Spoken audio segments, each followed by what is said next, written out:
Bismillahirrahmanirrahim. Assalamualaikum warahmatullahi wabarakatuh. Alhamdulillahirabbil alamin wa bihi nasta'in ala umuri dunya waddin. Asyhadu an la ilaha illallah wa asyhadu anna Muhammadan abduhu wa rasuluh. Allahumma shalli ala Muhammadin wa ala alihi wa sahbihi ajmain. Wa ba'du. Pelajaran kita pagi ini adalah Qawaidul Arba', 4 kaidah, dan kita masih di Muqaddimah sampai kitab kepada perkataan beliau Syekh Shalih Fauzan rahimahullah, Syekh Shalih Fauzan hafidhahullah, fala budda fil ibadati min hadzaini syartaini. Maka dalam ibadah itu harus terpenuhi 2 syarat, baru amalan tersebut dikatakan ibadah. Kalau kosong salah satu dari 2 syarat ini, maka amalan tersebut tidak termasuk ibadah dan bukan termasuk amal soleh. Yang pertama al-ikhlas. Yang pertama ikhlas karena mengharap cinta dan mengharap ridha Allah. Yang kedua wal mutaba'atu lirrasul sallallahu alaihi wasallam. Yang kedua harus ada contoh yang disebut dengan mutaba'ah, mengikuti. Mengikuti siapa? Rasul sallallahu alaihi wasallam. Hatta takuna ibadatan sahihatan nafi'atan li sahibiha. Dengan terpenuhi 2 syarat tersebut, maka amalan tersebut dikatakan ibadah yang sahih, ibadah yang bermanfaat kepada pelakunya. Fa in dakhalaha syirkun, kalau sampai masuk kepada amalan tersebut kesyirikan, batalat, maka amalan tersebut atau ibadah tersebut batal. Maka ibadahnya batal. Wa idza sarat mubtadi'atan, dan apabila pada amalan tersebut kecampuran bid'ah, kecampuran ajaran-ajaran baru, laisa 'alaiha dalilun, amalan ibadah yang tidak ada dalilnya, tidak ada contohnya, fahiya batilatun aidon, maka amalan tersebut juga batal. Jadi harus terpenuhi 2 syarat, ikhlas dan ada contoh dari Rasul sallallahu alaihi wasallam. Biduni hadaini syartaini, suatu amalan apapun tanpa terpenuhi 2 syarat ini, la faidata minal ibadati, tidak ada faidahnya ibadah tersebut. Li'annaha ala ghairi ma syara'allahu subhanahu wa ta'ala, karena berarti amalan tersebut atau ibadah tersebut bukan mengikuti apa yang disyariatkan oleh Allah subhanahu wa ta'ala. Wallahu la yakbalu, dan Allah tidak menerima illa ma syara'a fi kitabihi, Allah tidak menerima amalan apapun kecuali apa yang telah disyariatkan di dalam kitabnya, au ala lisani rasulihi, atau melalui lisan rasulnya. Fala hunaka ahadun minal khalqi yajibu ittiba'uhu illa rasul sallallahu alaihi wasallam. Maka di sana tidak ada seorang pun dari makhluk yang harus diikuti kecuali Rasul sallallahu alaihi wasallam. Amma ma adar rasul, adapun selain Rasul, fa innahu yudba'u wa yuta'u, orang-orang selain Rasul itu boleh diikuti, diteladani dan boleh ditaati. Idza ittaba'ar rasul, apabila orang tersebut mengikuti Rasul. Amma idza khalafa rasul, kalau orang tersebut menyelisihi petunjuk Rasul, fala ta'ata, maka tidak boleh ditaati. Yaqulullahu ta'ala, Allah mengatakan, ati'ullah wa ati'ur rasul wa ulil amri minkum. Taatilah Allah, taatilah Rasul dan pemimpin atau ulil amri di antara kalian. Wa ulul amri itu yang disebutkan dalam ayat ini hum al-umara'u wal ulama. Ulil amri itu adalah umara, pemerintah dan ulama. Dan kalau urutannya ulama dulu baru pemerintah, karena pemerintah itu bisa menjalankan kepemerintahannya yang sesuai dengan apa yang Allah ajarkan dan Rasulullah ajarkan atas pengajaran dari ulama. Nah, faida ata'ullah, apabila orang tersebut mentaati Allah, wajabat ta'atuhum wattiba'uhum, maka wajib untuk ditaati dan diikuti. Misalnya pemerintah atau ulama itu mentaati Allah, maka ya diikuti, diteladani. Amma idza khalafu, adapun kalau pemerintahnya atau ulamanya itu menyelisihi amrullah, menyelisihi perintah Allah, fa innaha la tajuzu ta'atuhum, maka tidak boleh kalian mentaati. Misalnya pemerintah menyuruh cukur jenggot misalnya, itu tidak boleh ditaati. Atau menyuruh isbal, itu tidak boleh ditaati. Nah, karena menyelisihi ajaran Allah dan ajaran Rasulnya.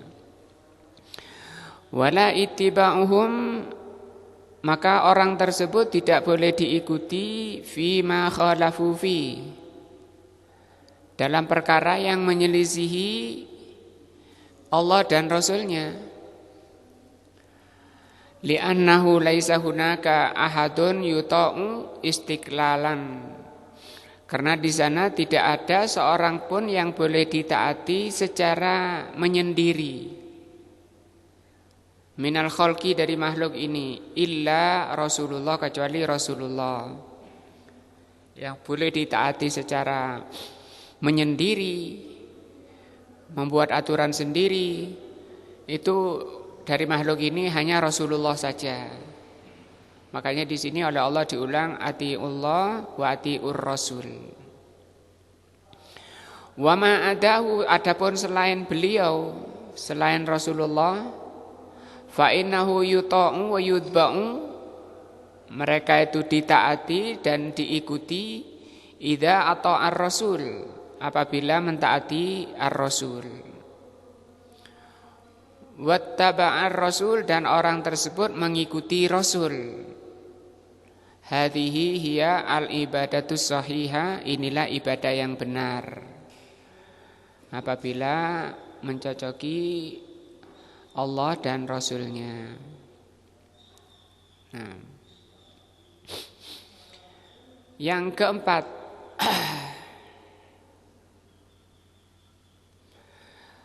fa idza arafta, apabila engkau tahu, anna syirka, bahwa kesyirikan, idza khalatal ibadata, apabila mencampuri ibadah, afsadaha, maka syirik itu bisa merusak ibadah.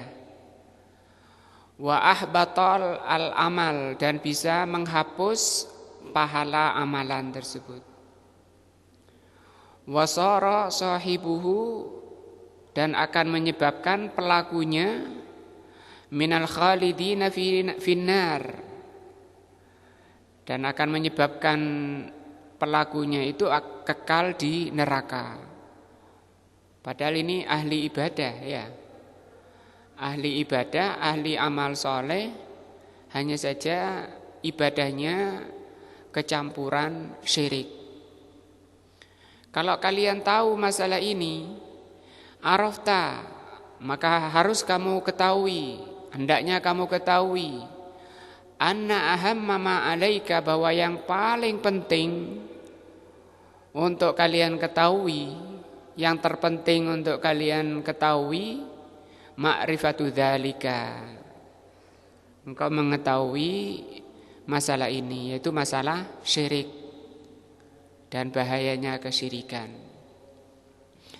La'allallaha ayyukhallisaka min hadzal syabakah, yang dengan kalau kalian mengerti tentang syirik dan bahaya syirik, apa itu syirik dan bahaya kesyirikan, maka dengan itu Allah Subhanahu wa taala akan membersihkanmu dari ranjau-ranjau kesyirikan, perangkap-perangkap kesyirikan. Karena bahayanya ini bisa mengekalkan pelakunya di neraka. Padahal dia ahli ibadah, ahli amal saleh. Wahia asyirku billah, yaitu syirik kepada Allah. Alladzi qala Allahu fi, yang dikatakan oleh Allah, innallaha la yaghfiru ayyushraka bihi, sesungguhnya Allah tidak mengampuni kesyirikan. Wa yaghfiru ma duna dzalika liman yasha, dan Allah mengampuni dosa-dosa selain syirik bagi siapa yang Allah kehendaki. Wa dzalika bima'rifati arba'ati qawaidi, untuk mengerti syirik dan mengerti bahaya syirik dalam rangka menyelamatkan keutuhan dan kemurnian ibadah, maka seorang muslim harus mengerti 4 kaidah dzakarahullahu ta'ala, yang Allah sebutkan fi kitabihi, di dalam Al-Quran. Ini kita akan masuk ke 4 kaidah. Nah, ai madama annaka arafta, maksudnya selama engkau tahu. Nah, selama engkau mengerti at-tauhid, mengerti tauhid, wa huwa ifradullahu bil ibadah. Apa itu tauhid? Yaitu mengesahkan Allah dengan ibadah. Yajibu an ta'rifa ma huwa syirka, ma huwa syirku, maka engkau wajib mengetahui juga apa itu syirik. Karena 2 hal yang tidak bisa bersatu. Nah, artinya ketika seseorang bisa dikatakan mentauhidkan Allah, atau bahasa Arabnya muwahhid, apabila orang itu bersih dari syirik. Dan seseorang tidak dikatakan mentauhidkan Allah apabila ibadahnya masih kecampuran syirik. Walaupun dia ahli ibadah, ahli beramal soleh, tidak dikatakan mentauhidkan Allah, ibadahnya itu kosong, enggak ada pahalanya, ancamannya kekal di neraka. Li'anna alladzi la ya'rifu syai'a, karena orang yang tidak mengerti sesuatu, yaqa'u fi, mudah terjatuh padanya.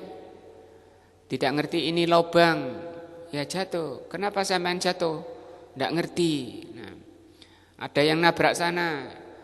Kenapa mas ditabrak? Enggak tahu. Jadi orang yang tidak tahu itu rawan sekali terjatuh pada perkara tersebut. Orang yang tidak mengerti syirik rawan, sangat rawan, mudah terjatuh pada kesyirikan. Belum lagi ketika ada kerancuan, dia memahami bahwa tauhid itu adalah syirik itu adalah tauhid. Nah, apa itu? Misalnya orang memahami yang namanya tauhid itu menyatukan, kemudian ditambah menyatukan dirinya kepada Allah, yang disebut dengan jam'iyah. Maka tidak ada tujuan hidup itu kecuali tujuan tertinggi hidup itu adalah menyatukan diri pada Allah, yang disebut dengan jam'iyah. Kalau sudah sampai kepada tingkat jam'iyah itu sudah selesai urusan. Tidak boleh ada pemaling-pemaling dari jam'iyah. Yang ini adalah inti Islam kata mereka, yaitu menyatu kepada Allah Subhanahu wa taala seperti menyatunya gula dengan teh, dengan air, yang mereka sebut dengan al-hulul, melebur, menyatu, atau hululiyah atau wahdatul wujud. Orang Jawa bilang manunggaling kaula Gusti. Kaula menyatu dengan Gusti. Nah, sehingga mereka sudah tidak perlu lagi syariat, tidak perlu lagi sholat, rukuk, sujud, karena itu termasuk cabang yang bisa memalingkan. Ya, saya tahu sholat itu wajib, tapi ada yang lebih wajib. Sholat itu wajib, ini juga lebih wajib lagi. Maka seseorang tidak boleh meninggalkan yang lebih wajib untuk yang wajib. Itu mereka dalilnya, alasannya seperti itu. Sehingga mereka tidak sholat, tidak perlu lagi tawaf haji. Nah, itu hanya kulit-kulit saja itu. Itu pinggir-pinggir. Itu banyak sampai Al-Imam Ibnul Qayyim menulis dalam kitabnya, di kitab Madarijus Salikin, di masa beliau mendapati orang khusyuk gitu, diam di pojok Ka'bah, lihat orang-orang tawaf situ. Ngapain orang-orang itu sibuk dengan kulit-kulit kayak itu. Malah mencela orang-orang yang menjalankan syariat. Sehingga kata beliau, maka tidak ada kesyirikan yang lebih syirik daripada ini, kekufuran yang lebih kufur daripada jam'iyah. Maka yang sahih, yang benar, jam'iyah itu bukan salah mutlak ketika memang seseorang itu khusyuk kepada Allah, munajat kepada Allah dengan sibuk zikir. Dan itu dilakukan oleh Rasulullah SAW dalam ibadahnya yang disebut dengan iktikaf. Iktikaf itu beliau menyatu kepada Allah menyendiri, tidak menoleh darinya. Beliau bahkan membuat tenda di masjid, tidak tersibukkan dengan talabul ilm, taklim, tidak tersibukkan dengan baca Quran. Baca Quran pun tidak. Ngapain di kamar tendanya? Yaitu tadi yang disebut dengan jam'iyah. Tapi yang diajarkan oleh Rasul sallallahu alaihi wasallam, kalau dalam sholat itu khusyuk hadir hatinya kepada Allah, dia sedang munajat dengan Allah Subhanahu wa taala. Tapi kan beliau juga terpengaruh oleh masalah-masalah luar ketika mendengar bayi nangis, ada anak kecil nangis. Maka Rasulullah SAW apa?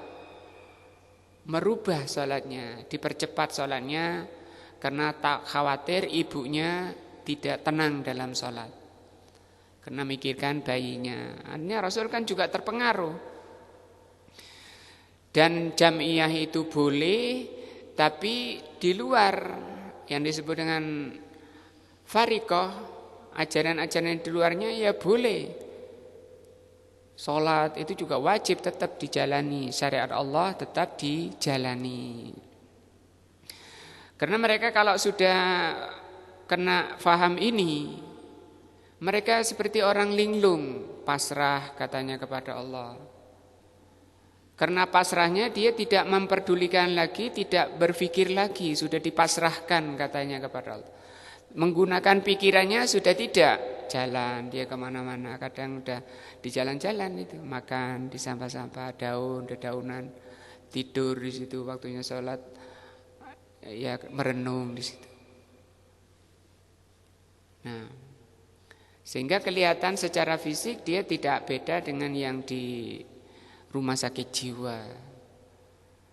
Ini akibat dari pemahaman yang salah, terjatuh di sana. Nanti kalau dinasihati dia juga susah. Ketika dibilangi kita ndak nyambung mas gitu. Kita ndak nyambung karena sampean itu masih pinggir. Sampean itu masih kulit. Sementara kami ini sudah apa? Isi, sudah inti. Orang yang sudah sampai ke inti tidak perlu lagi yang namanya kulit. Nah, kalau dalam Islam ya inti ya kulit. Kalau mereka bilang sholat itu kulit, kita ya butuh kulit, butuh syariat, sholat. Tapi juga butuh inti, apa itu? Khusyuk. Iya kan? Khusyuk itu intinya, syariat itu kulitnya kalau mereka mau diikuti. Tapi mereka kan mengatakan kalau sampai ke inti, sampai ke isi, tidak perlu apa? Kulitnya lagi, udah nggak perlu puasa. Nah, ini larangan bagi kalian, zina itu haram. Bagi kami enggak, sudah nggak ada lagi syariat. Jadi mereka sukanya tinggal di hotel-hotel, di bar-bar, sama pelacur-pelacur di sana. Ketika diingatkan oleh santrinya, gimana Gus? Gak apa-apa, itu kan kalian masih memang tingkatan makomnya itu beda, kata mereka. Beda makom. Nah, kata Syekhul Islam, penyakitnya ini melebihi Yahudi, melebihi Nasrani. Karena mereka meyakini Allah sudah menyatu pada dirinya.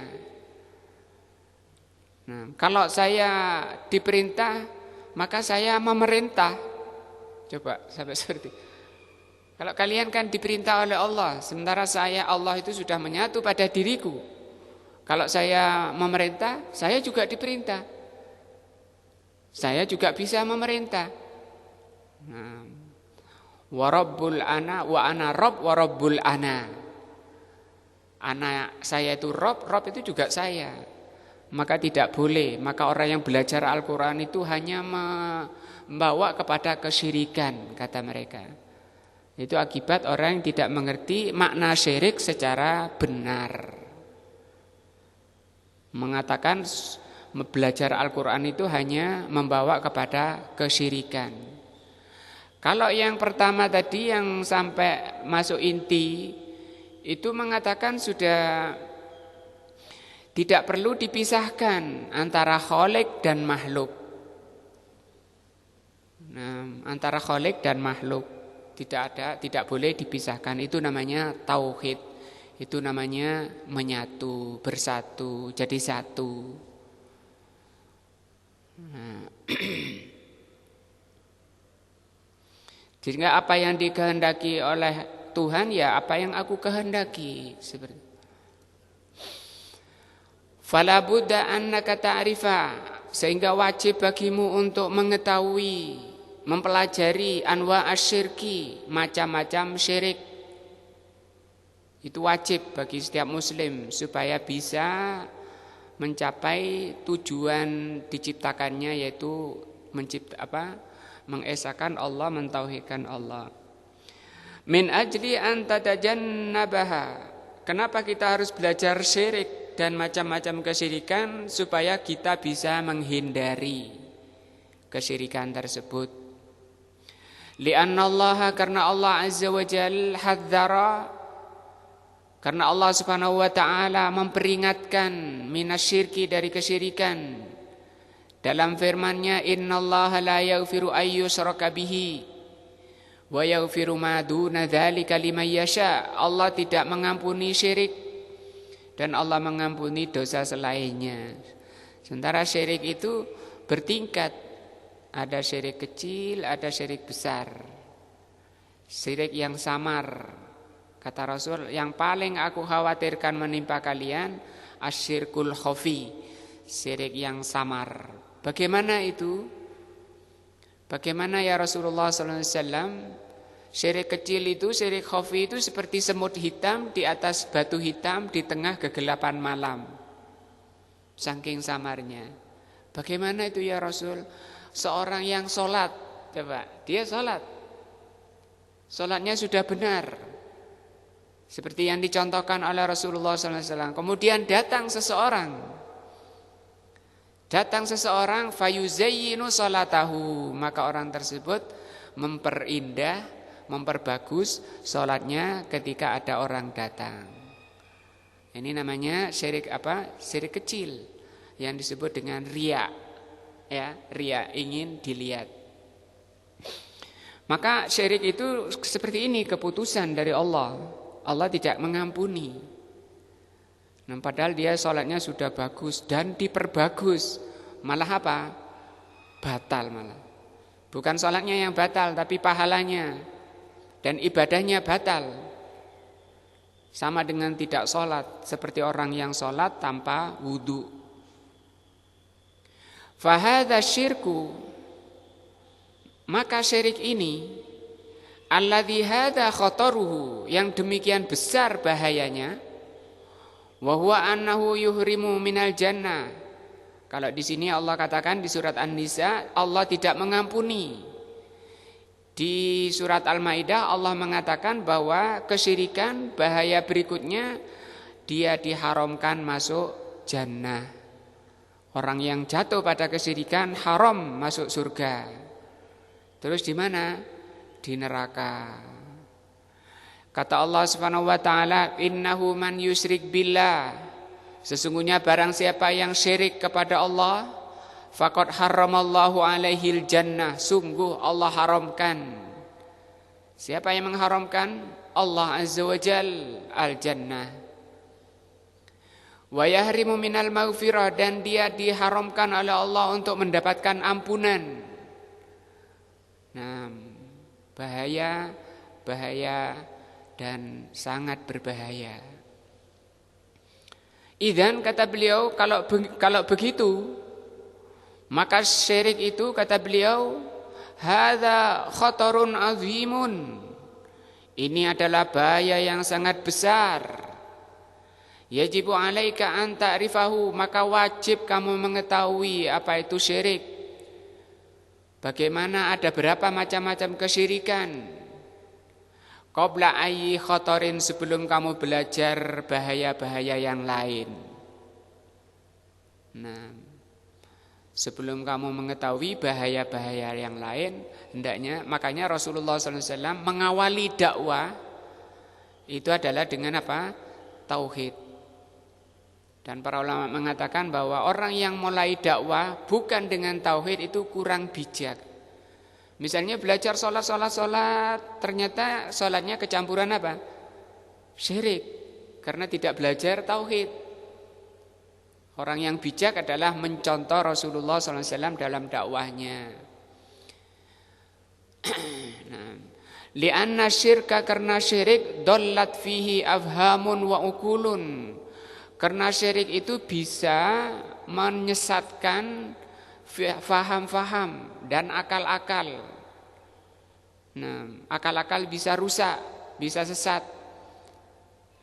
Fal wajibu an na'rifa, maka wajib bagi kita untuk mengetahui ma huwa syirku, apa itu syirik, minal kitabi was sunnah.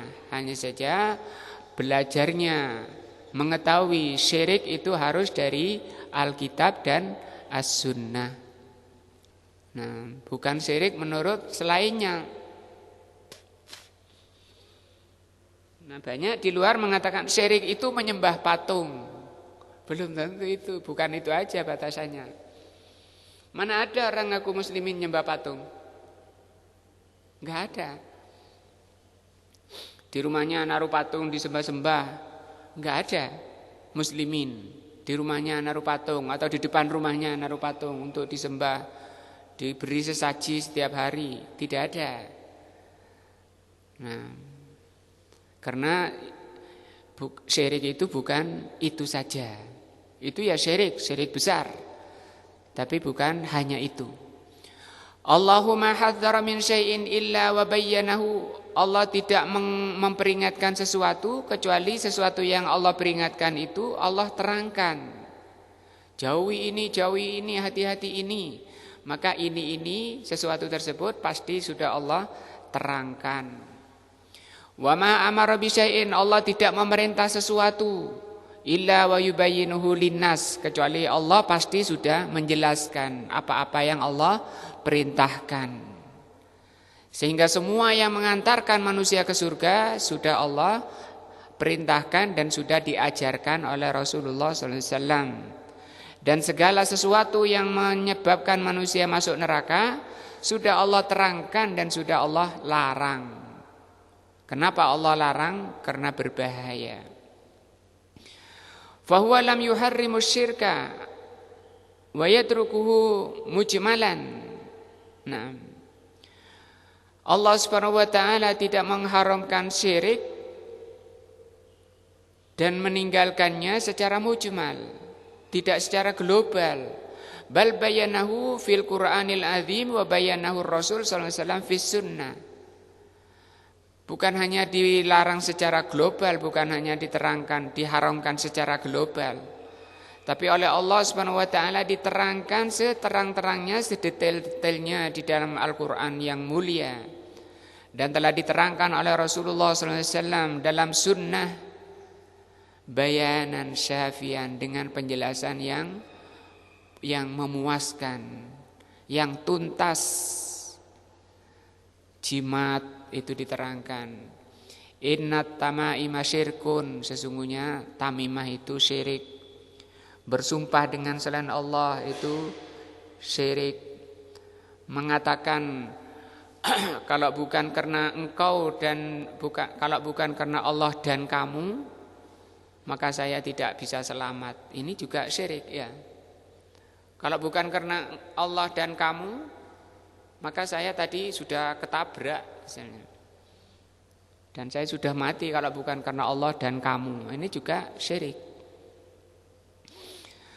Faidha aradna, nanti akan diterangkan secara rinci macam-macamnya. Faidha aradna an na'rifa ma huwa syirku narji'u ilal kitabi was sunnah. Maka ketika kami maksudkan, kami mengajak untuk mengerti, mempelajari syirik, apa itu syirik, maka kita harus kembali kepada Alkitab dan Sunnah. Walhamdulillah di sana Allah dan Rasulnya sudah menjelaskan seterang-terangnya. Kita cukup dengannya, tidak perlu menoleh kepada selainnya. Nah, selain Alkitab dan Sunnah. Hatta na'rifa syirka, sehingga kita mengerti kesyirikan. Wala narji'u ila qauli fulan, kita tidak perlu menoleh kepada ucapan fulan. Wa hadza sayati, ini nanti akan datang berikutnya. Al-qaidatul ula, kaidah pertama. Ini kita baru masuk ke kaidah pertama. Kan ada 4 kaidah ya. Karena ini kitabnya kitab apa? Qawaidul Arba'. 4 kaidah. Kaidah pertama, dan ini sangat penting untuk kita ketahui dalam rangka agar akidah kita terselamatkan dari perusak-perusaknya, yaitu syirik. Masalah pertama, kaidah pertama, anna lama, kita wajib mengetahui annal kuffara, bahwasanya orang-orang kafir, alladzina qatalahum Rasulullah sallallahu alaihi wasallam, bahwasanya orang-orang kafir yang diperangi oleh Rasulullah sallallahu alaihi wasallam, mukirruna, mereka meyakini, mereka menetapkan bi annallaha ta'ala, bahwa Allah taala huwal khaliqu, bahwa Allah adalah al-khaliq, hanya Allah pencipta alam ini, tidak ada pencipta selain Allah. Itu keyakinannya, akidahnya orang-orang kafir yang diperangi Rasul. Abu Jahal CS. Hanya Allah Al-Mudabbir yang mengurusi alam ini. Tidak ada yang bisa mengurus alam ini kecuali Allah. Ini keyakinannya Abu Jahal CS yang perang bersama Rasulullah SAW. Wa anna dzalika lam yudkhilhum fil Islam. Namun demikian, keyakinan yang dalam masalah ini tidak bisa memasukkan mereka ke dalam Islam. Mereka masih dihukumi apa? Kafir, musyrik. Wa dalilu, dalilnya qauluhu ta'ala, Dalilnya adalah firman Allah Ta'ala, "Kul," katakan Muhammad, "Man yarzuqukum minas sama'i wal ardi," siapa yang memberi rizki kalian, wahai orang kafir, wahai orang musyrik, siapa yang telah memberi rizki kalian, minas sama'i wal ardi, dari langit dan bumi. Amman yamlikus sam'a wal basara, siapa yang memiliki pendengaran dan penglihatan. Wa man yukhrijul hayya minal mayyiti, siapa yang bisa mengeluarkan yang hidup dari yang mati. Wa yukhrijul mayyita minal hayy, yang mengeluarkan dari yang mati dari yang hidup. Wa man yudabbirul amra, siapa yang mengurus seluruh alam ini, seluruh urusan ini, siapa yang mengurus? Maka orang-orang kafir itu menjawab, fasayaquluna Allah. Ya. Mereka menjawab siapa? Allah. Dan ini benar, tidak ada perselisihan. Fakul, maka jawablah, katakan Muhammad pada orang-orang kafir itu, afala tattaqun, kenapa kalian tidak bertakwa kepada Allah? Kok malah syirik, menyembah selain Allah? Nah, jadi ini kata beliau, kaidah pertama, al-qaidatul ula anta rifa. Kaidah pertama, kamu harus tahu annal kuffar alladzi qatalahum Rasulullah, bahwa orang-orang kafir yang diperangi oleh Rasulullah sallallahu alaihi wasallam, kanu mukirrina bi tauhidir rububiyah. Mereka itu menetapkan tauhid rububiyah. Ini namanya tauhid rububiyah. Tauhid rububiyah itu meyakini hanya Allah yang mencipta, yang memiliki dan mengurusi seluruh alam ini. Nah, itu juga keyakinannya Abu Jahal JS. Ayat ini loh, di surat Yunus ayat 31 ini sangat jelas. Allah terangkan akidahnya orang kafir Quraisy yang perang bersama Rasulullah, yang perang melawan Rasulullah. Kenapa diperangi? Karena mereka memang orang kafir, orang musyrik, tidak masuk Islam. Dibongkar oleh Allah akidahnya seperti ini. Mereka ternyata orang-orang yang mentauhidkan Allah, yang dihalalkan darahnya oleh Allah, itu orang-orang yang mentauhidkan Allah. Hanya saja tauhidnya, tauhid apa? Rububiyah. Tauhid rububiyah belum memasukkan orang kepada Islam dan belum menjadi ukuran orang itu baik. Karena kalau jenengan ke sana, ke kampung-kampung yang jauh dari ilmu, apa tauhid itu? Ya, meyakini Allah, hanya Allah pencipta alam ini. Paling banter itu seperti itu. Sampai ke kampus tertinggi di Indonesia itu, ketika ditanya apa tauhid itu, meyakini bahwa hanya Allah pencipta, selain Allah, atau Tuhan seluruh alam. Tuhan itu pencipta, kata mereka. Ketika mereka memaknai apa maknanya la ilaha illallah? Tidak ada Tuhan selain Allah. Maksudnya tidak ada pencipta selain Allah. Kan sama dengan Abu Jahal tadi. Nah,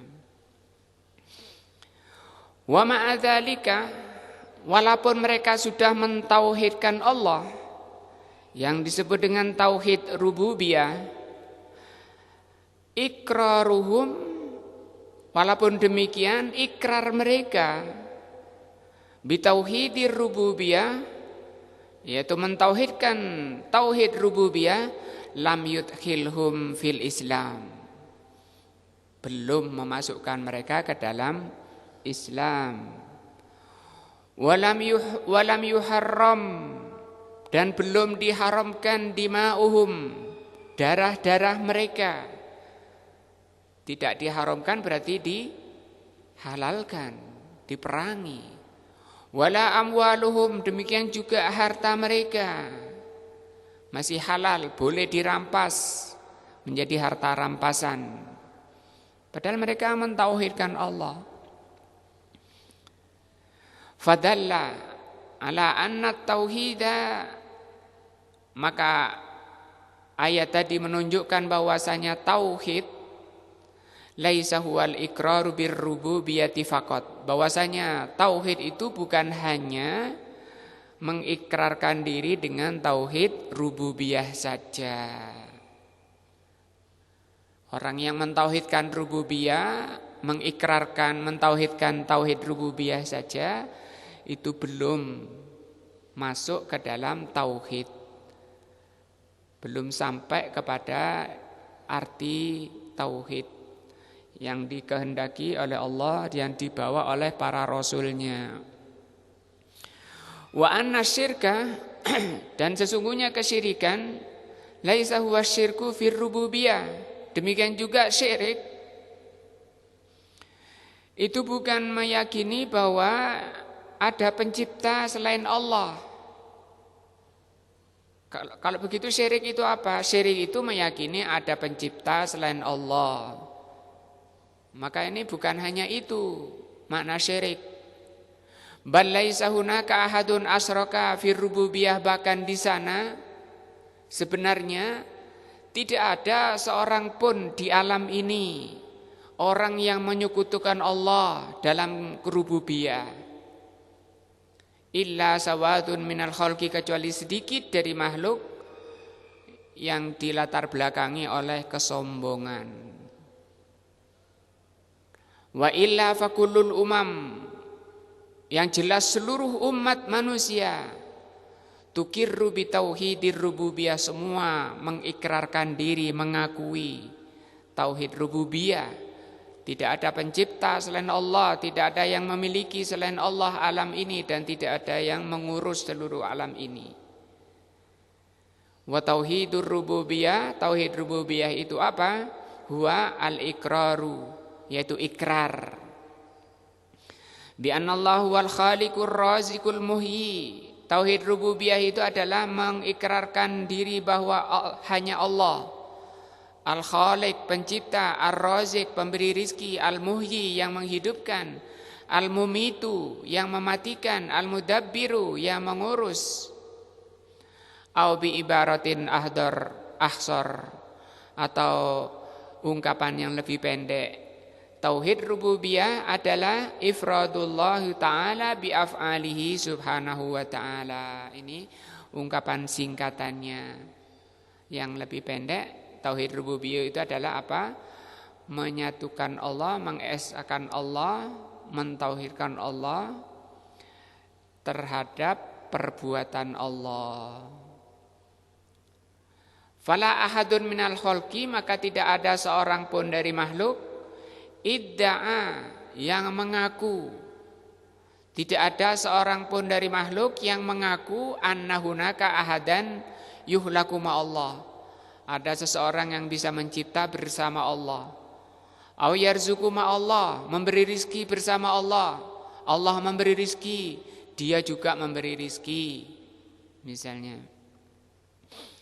Nah, ayuhyi, atau Allah menghidupkan, dia juga bisa menghidupkan.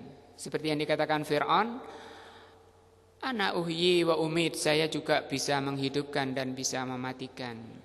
Nah, au yumitu, atau meyakini, tidak ada seorang pun yang meyakini di dunia ini ada orang yang bisa mematikan bersama Allah. Allah itu mematikan, saya juga mematikan. Balil musyrikuna, bahkan orang-orang musyrik, mukirruna bi annallaha huwal khaliqur raziqul muhyil mumitu al mudabbir. Orang musyrikun pun mengikrarkan bahwa hanya Allah apa? Al-Khaliq, Ar-Raziq, yang mencipta, yang memberi rizki, yang menghidupkan, mematikan, dan yang mengurus. Nah, kalau tadi surat Yunus ya. Di surat Luqman Allah menyatakan, wala in sa'altahum, kalau kalian tanya mereka di sini orang-orang musyrik, orang-orang kafir musyrik, man khalaqas samawati wal arda, siapa yang menciptakan langit dan bumi, layakulunna Allah, pasti mereka mengatakan Allah. Di sini Allah menggunakan dua penegasan penguat, yaitu lam dan nun taukid. Pasti mereka mengatakan Allah. Jadi Allah menjamin hati mereka itu keyakinannya memang seperti itu. Mereka adalah orang-orang yang mentauhidkan Allah. Hanya saja tauhid rububiyah saja. Di surat Al-Mu'minun ayat 86 Allah mengatakan man rabbus samawati was-sab'i. Tanyakan Muhammad siapa Robnya langit dan yang 7, wa rabbul arsyil azim, dan Robnya arsy yang besar. Sayaquluna, mereka akan mengatakan lillah. Nah, Iqra'u al-ayati, maka bacalah ayat-ayat min akhiri suratil mu'minin, di akhir surat al-mu'minin. Tajiduna, pasti kamu dapati, annal musyrikina, bahwa orang-orang musyrikin kanu mukirrina bi tauhidir rububiyah.